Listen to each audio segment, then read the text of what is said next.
During early playtest of my survival city builder game, Dawnfolk, you told me it lacked exciting moments. I came up with an idea that challenges what I've learned about good game design, but makes my strategy game truly unique. Before I share my solution, let's first understand why you felt this way. As you noticed, Dawnfolk can sometimes feel slow, especially if you're new to city builders. You always know exactly how many resources your actions will yield, which is great for planning, but it can also make things feel a bit predictable and dull. Moreover, being constantly focused on planning and strategy could become boring and tire you out. So how do I fix it? At first, I considered randomizing action rewards to add suspense and surprise. But I didn't like the idea of it being purely random, leaving you with no control over the outcome. So I came up with a different solution: adding collecting minigames.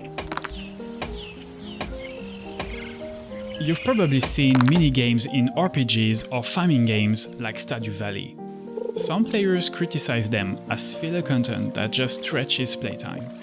And as a developer, I'm often advised to focus on one core mechanic, especially for indie games. So, why do I think minigames are a good idea for Dawnfolk? As Stardew Valley shows us, well-designed minigames can make a game more fun and engaging. In Dawnfolk, I believe these minigames will give you a refreshing break from city planning, making it easier for newcomers and giving you a chance to gain an edge by mastering them. Before I show you the minigames I've developed so far, let's talk about how they work. Some actions will trigger a minigame where you can earn extra resources. Don't worry, you can't lose anything. It's always a bonus. The minigames must be short and rare. We don't want to disrupt the flow of city management with lengthy minigames. Only specific, less frequent actions will trigger them. To keep things smooth, minigames happen directly in your world, not in a separate window. The minigames must be simple to understand at a glance and easy to play. To achieve this, I am reusing the same core mechanics while tweaking a few details to keep it fresh. For instance, hunting and fishing share the same controls, but the targets behave differently. Playing the minigames should be meaningful and worth your time, or they risk becoming a boring chore.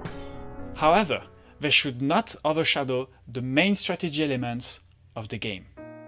The minigames should also evolve as the game progresses to remain engaging and challenging. When you upgrade your home, the difficulty of all the minigames will increase, offering greater rewards in return. For instance, in the hunting minigame, at level 1, you only face a few running deer, at level 2, trees may block your arrows, and at level 3, deer can approach from above.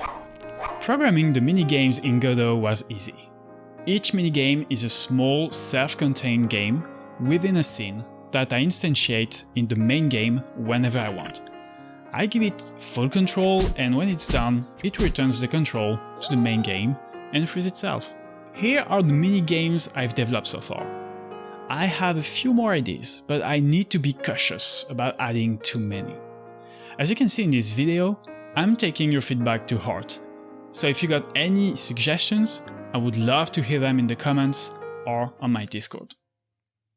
So I added the minigames, ran another playtest, and then included them in the demo. And you guys loved it, much more than I expected. Despite some developers advising me against it, I'm glad I stuck to my vision. The minigames have become a unique feature that sets this game apart from other city builders and strategy games. But hey, if you didn't play the demo yet, don't just take my word for it. Try the free demo on Steam and see for yourself. If you find those dexterity-based minigames challenging, don't worry. You can disable them in the accessibility options. Liking this video helps immensely. Thank you for your support and take care.